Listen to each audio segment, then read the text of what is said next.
انکار کرنا ہوتا ہے۔ عزیزان گرامی قدر، میں نے آیت کریمہ کو تلاوت کیا، سبحان الذی اسریٰ بعبدہ، پاک ہے وہ ذات جس نے سیر کرائی اپنے بندے کو۔ تو یہ حضور علیہ السلام کا معجزہ معراج ہے۔ میں نے عرض کیا کہ آقا علیہ السلام سراپا معجزہ ہیں، آپ کا ایک ایک لمحہ معجزہ ہے، آپ کا اٹھنا بیٹھنا معجزہ ہے، آپ کا چلنا پھرنا معجزہ ہے، آپ کا اوڑھنا بچھونا معجزہ ہے۔ آقا علیہ السلام کے معجزات گنے چنے نہیں ہیں جیسے سابقہ انبیاء کرام کو عطا کیے گئے۔ حضور علیہ السلام کی ذات اقدس کو اللہ تبارک و تعالیٰ نے سراپا معجزہ بنایا۔ لیکن عزیزان گرامی قدر، جو آقا علیہ السلام کا عظیم معجزہ ہے، سب سے بڑا معجزہ ہے، وہ معجزہ آج ہمارے ہاتھوں کے اندر ہے، وہ معجزہ ہے قرآن کریم۔ قرآن کریم کے بعد جو عظیم معجزہ ہے، ویسے تو بہت سے معجزات ہیں جو عقل کو خیرہ کر دیتے ہیں، حیران کر دیتے ہیں کہ آقا علیہ السلام نے انگشت مبارک اٹھائی، آسمان پر چاند کو دو ٹکڑے کر دیا۔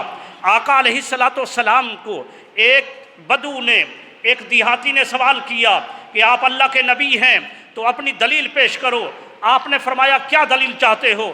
اس نے کہا کہ ادھر ادھر دیکھا، کوئی بندہ موجود نہیں تھا، میرے آقا نے خود ہی فرما دیا کہ وہ جو کیکر کا درخت کھڑا ہے، یہ وہ مسجد شجرہ آج بھی موجود ہے۔ آقا علیہ السلام نے فرمایا اگر یہ کیکر کا درخت گواہی دے دے کہ میں اللہ کا رسول ہوں تو مان جاؤ گے۔ اس نے کہا اس سے بڑی بات کیا ہے؟ میرے آقا نے فرمایا پھر چلا جا اس درخت کے پاس اور اس درخت کو میرا سلام کہے، سلام کے بعد مجھے میرا پیغام کہے کہ تجھے محمد الرسول اللہ بلا رہے ہیں۔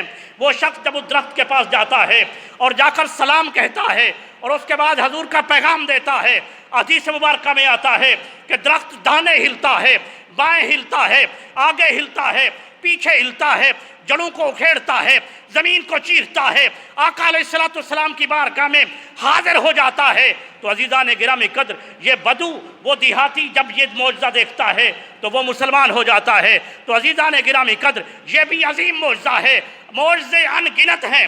آقا علیہ السلام چھپے ہوئے ڈوبے ہوئے سورج کو اشارہ فرماتے ہیں، وہ عصر کے مقام پر واپس آ جاتا ہے۔ ان گنت معجزات ہیں جو میرے آقا علیہ السلام سے سرزد ہوئے ہیں، میرے آقا سے رونما ہوئے ہیں۔ لیکن عزیزان گرامی قدر، ہر معجزہ وہ ہے کہ جب اس کی تہ میں جایا جائے، اس پر سوچ بچار کی جائے، عقل سلیم اللہ نے دی ہے تو بندہ کم از کم اس معجزے کی حد کو پہنچ جاتا ہے۔ لیکن ایک عظیم معجزہ جو قرآن کے بعد معجزہ معراج ہے، جب کوئی عالم دین، کوئی مفتی دین، جب کوئی شیخ الحدیث معجزہ معراج کے اندر غوطہ زل ہوتا ہے تو پھر ایک نہیں ہزاروں باب کھل جاتے ہیں، ہزاروں باب کھلتے ہیں۔ یہ معجزہ معراج کئی بابوں کو کھول دیتا ہے۔ عزیزان گرامی قدر، یہ معجزہ معراج اگر ہم یہ دیکھیں، اس جہت سے دیکھیں کہ یہ معجزہ معراج جو آقا علیہ السلام جہاں سے بیت اللہ سے بیت المقدس تک گئے، قرآن انسانی عقل کے مطابق بات کرتا ہے، اس لیے کہ اس مقام پر قرآن مجید نے انسانی عقل کو مد نظر رکھتے ہوئے اوپر کا ذکر نہیں کیا، وہ سورہ نجم کے اندر ذکر کیا۔ لیکن عزیزان گرامی قدر، یہ جو بیت اللہ ہے، بیت المقدس ہے، بیت المقدس یہ زمینی سفر ہے، یہ زمینی سیر ہے، لیکن یہ اتنا یہ سفر تو نہیں ہے کہ بندہ رات کو جائے اور راتی رات آ جائے۔ اس بات کو بھی عقل تسلیم کرنے کو تیار نہیں ہے کہ بیت اللہ بیت المقدس سے کتنا فاصلے پر ہے۔ ایک بندہ جو ہے وہ وہاں جا کر وہاں واپسی پر وہ ایک رات کے اندر یا 24 گھنٹے کے اندر نہیں آ سکتا، لیکن قرآن مجید نے تو 24 گھنٹے بھی نہیں فرمایا۔ فرمایا سبحان الذی اسریٰ بعبدہ لیلا۔ اگر اس لیل پر اللیل الف لام معرف باللام ہوتا، الف لام ہوتا، معرفت کا لام ہوتا تو پتہ چلتا کہ پوری رات صرف ہوئی ہے، لیکن رب کائنات نے اس کو نکرہ کے طور پر استعمال کیا ہے۔ عربی گرامر کا قاعدہ ہے جب کوئی لفظ نکرہ کے طور پر استعمال کیا جائے تو وہ رات جو ہے یہاں اللیل، لیل جو ہے اللیل نہیں فرمایا بلکہ لیل فرمایا صرف نکرہ کے طور پر۔ یہاں اس سیر کے اندر پوری رات بھی صرف نہیں ہوئی، رات کا کچھ حصہ۔ اس وجہ سے آپ علماء کرام کے ترجمے دیکھیں گے تو جہاں ترجمہ کیا تو فرمایا پاک ہے وہ ذات جس نے سیر کرائی اپنے بندے کو رات کے تھوڑے سے حصے میں، رات کے تھوڑے سے حصے میں، رات کے تھوڑے سے حصے میں سیر کرائی۔ تو عزیزان گرامی قدر، حضور صلی اللہ علیہ وآلہ وسلم وقت حضور علیہ السلام کو جب معجزات عطا کیے گئے تو اس میں سے ایک بات، چونکہ سبحان پر پاک ہے وہ ذات، آج سے ایک رات کا پروگرام تھا جس پر آپ نے سبحان پر گفتگو کی تھی یہاں پر قبلہ شاہ صاحب نے، کہ پاک ہے وہ ذات۔ تو اس میں ایک بات یہ عرض کرنا چاہتا ہوں کہ ہر عاجزی سے پاک ہے۔ اگر کوئی یہ اعتراض کرے کہ حضور علیہ السلام عبد ہو کر کیسے گئے، کیسے واپس آ گئے، تو حضور نے تو دعویٰ ہی نہیں کیا۔ آقا علیہ السلام کا دعویٰ یہ نہیں ہے کہ میں یہاں سے وہاں گیا اور پھر وہاں سے اوپر گیا، یہ حضور کا دعویٰ ہی نہیں ہے۔ یہ تو اللہ نے فرمایا ہے کہ سبحان الذی اسریٰ، پاک ہے وہ ذات جس نے سیر کرائی۔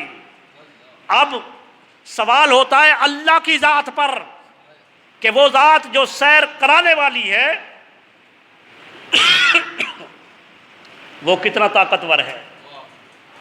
تو وہ تو خود فرماتا ہے کہ ان اللہ علی کل شیء قدیر، وہ ہر چیز پر قدرت رکھتا ہے، وہ قادر مطلق ہے، وہ لفظ کن فرمائے تو کائنات کو پیدا کر دے، اس کی طاقت پر کسی کو قدغن نہیں ہے۔ جب وہ قادر مطلق ہے، علی کل شیء قدیر ہے، تو اس بات پر بھی وہ قادر ہے کہ رات کے تھوڑے سے حصے میں اپنے حبیب کو فرش اور عرش کی سیر کرا دے، فرش اور عرش کی سیر کرا دے۔ اور حضور علیہ السلام، آقا علیہ السلام، یہ جو فرمایا نا بے عبد ہی، سیر کرائی اپنے بندے کو، سیر کرائی اپنے بندے کو، یہ اللہ تبارک و تعالیٰ کے پیارے حبیب کو بھی یہ بات اتنا پسند تھی کہ اللہ مجھے اپنا عبد کہہ دے، عبد کہہ دے، اللہ مجھے اپنا عبد کہہ دے۔ وہ اللہ کے عبد، اللہ انہیں عبد کہے، انہیں رسول کہے، نبی کہے، اللہ تبارک و تعالیٰ کے، وہ اللہ تبارک و تعالیٰ کے رسول بھی ہیں، اللہ کے نبی بھی ہیں، اللہ کے عبد بھی ہیں، لیکن وہ اللہ کے عبد ہیں۔ جب وہ علامہ اقبال نے کہا کہ عبد دیگر عبدہ چیزیں دیگر، عبد اور ہوتا ہے، عبدہ اور ہوتا ہے۔ قرآن و حدیث میں کہیں صرف عبد کا لفظ نہیں ہے، اگر کلمہ شہادت پڑھو تو عبدہ، اگر اس ایت کو پڑھو تو عبد ہی، تو عبدہ اور ہوتا ہے اور عبد اور ہوتا ہے۔ عبد وہ ہوتا ہے کہ جو اس انتظار میں ہوتے ہیں، ہم سب عبد ہیں اللہ کے، انتظار میں یا اللہ یہ جمعہ کا نماز تو قبول فرما لینا، یا اللہ ہمارے روزے قبول کر لینا، یا اللہ تو ہم سے راضی ہو جا۔ عبد وہ ہوتا ہے جو اللہ کو راضی کرنا چاہتا ہے کہ اللہ تو راضی ہو جا، اور عبدہ وہ ہوتا ہے کہ اللہ تبارک و تعالیٰ فرماتا ہے وَلَسَوْفَ يُعْتِيكَ رَبُّكَ فَتَرْضَىٰ، اے حبیب ہم آپ کو اتنا عطا کریں گے کہ آپ راضی ہو جائیں گے، آپ راضی ہو جائیں گے۔ عبد وہ ہوتا ہے جو اللہ کو راضی کرتا ہے، عبدہ وہ ہوتا ہے جسے اللہ راضی کرتا ہے، جسے اللہ راضی کرتا ہے۔ اور حضور علیہ السلام کا یہی تو امتیاز تھا کہ آقا علیہ السلام یہاں لوگوں کے اندر بھی فرماتے تھے، لوگوں میری بات کیوں نہیں سنتے ہو، میں تمہاری مثل ہوں۔ اللہ نے فرمایا اے حبیب آپ انہیں فرما دے قل انما انا بشر مثلکم، کہ اے حبیب آپ انہیں فرما دے میں تمہاری مثل ہوں۔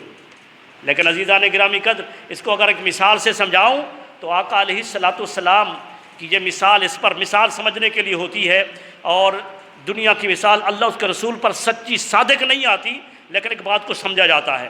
مثلا مثال کے طور پر ایک شخص ہے اور وہ شخص کو جو ہے نا کسی افسر کے پاس کام ہے، وزیر اعلیٰ کے پاس کام ہے، اور وہ وزیر اعلیٰ کے پاس جاتا ہے جاتا ہے اور آ کر کہتا ہے کہ دروازہ نوک کرتا ہے، اندر سے وزیر اعلیٰ باہر نکلتا ہے، دیکھتا ہے کہ پھٹے پرانے کپڑے پہنا ہوا غریب انسان آیا ہے، اور اس نے جب اس غریب کو دیکھا تو کہنے لگا کیسے آئے ہو؟ اس نے کہا حضرت یہ میرا تھوڑا سا کام ہے، یہ درخواست لے کر آیا ہوں، میرا یہ مسئلہ حل کر دیں۔ اس نے وہ درخواست لے لی، اس پر سائن تو کر دیے، اور ساتھ ہی کہا کہ خبردار بے وقت نہیں آیا کرو، ہر وقت میرے پاس نہیں ہے تمہارے ملنے کے لیے۔ اس نے کچھ چائے پانی نہیں پوچھا، ماتھے پر بل تھا، گردن اکڑی ہوئی تھی، بڑی تند خوئی کے ساتھ پیش آیا، اور جب واپس آیا تو لوگوں نے پوچھا کہ ایک بہت بڑے افسر کے پاس، وزیر اعلیٰ کے پاس گئے تھے، تو بتاؤ کہ اس کو کیسا پایا؟ اس نے کہا یار واقعی بڑا ہے۔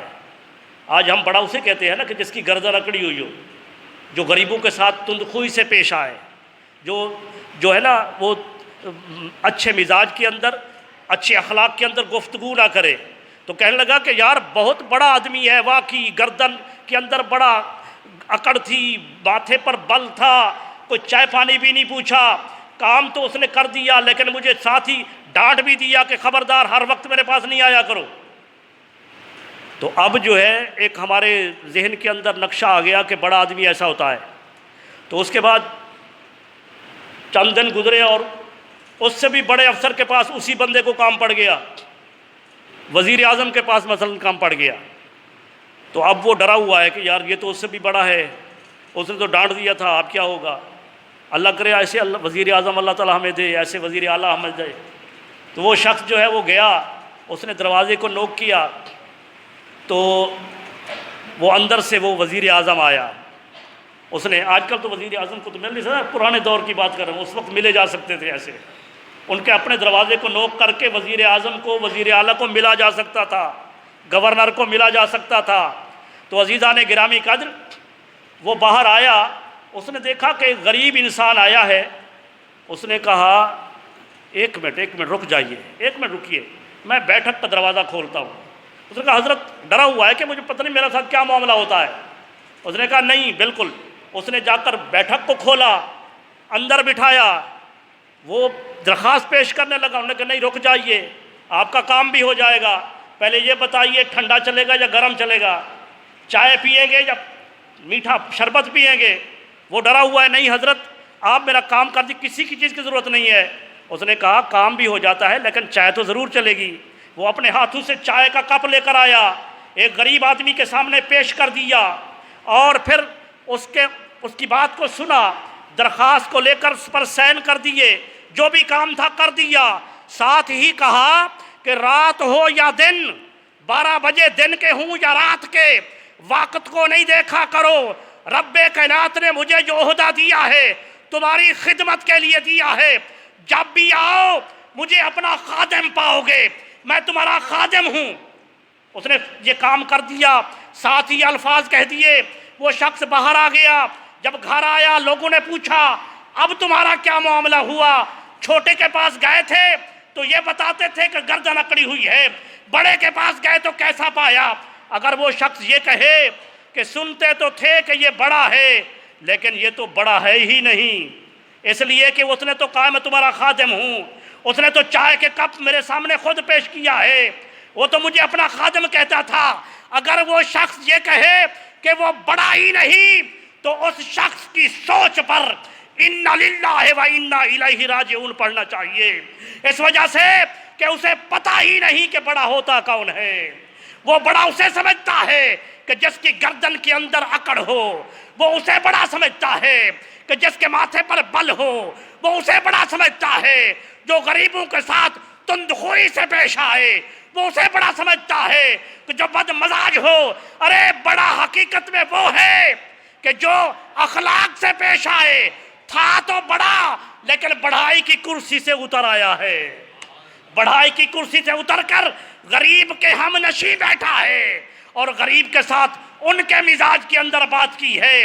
حقیقت میں بڑا یہ ہے، ارے دنیا کی مثال سمجھنے کے بعد کتنا نادان ہے وہ شخص جو امام الانبیاء صلی اللہ علیہ وآلہ وسلم کے ان الفاظ کو سنے، کبھی بے عبد ہی پر اعتراض کرے کہ بے عبد ہی اللہ نے فرمایا ہے تو ہمارے جیسے ہیں، اور کبھی کہے انما انا بشر مثلکم، ہماری طرح بشر ہے۔ ارے وہ نبی اتنا عظیم جو معراج کی رات ثم دنا کی منزل پر پہنچے، وہ نبی اتنا عظیم جو کعبہ قوسین کی منزل پر پہنچے، کعبہ قوسین سے اٹھا کر ثم دنا کی آغوش قدرت میں پہنچے، اور پھر ثم دنا سے فتح اللہ کی آغوش قدرت میں پہنچے، جس کی عظمت یہ ہے کہ جن کی بڑھائی تک کسی کی بڑھائی نہ پہنچے، جن کی عظمت تک کسی کی عظمت نہ پہنچے، اور وہ عظیم آقا جو عرش پر چلنے والے ہیں۔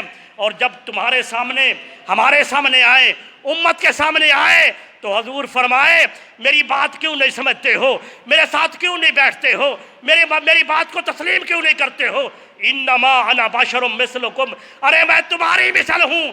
اگر اس بات کو یہ سمجھ کر کسی نے بعین ہی سمجھ لیا کہ حضور واقعی ہماری طرح ہیں، اس کی دنیا بھی برباد، اس کی آخرت بھی برباد۔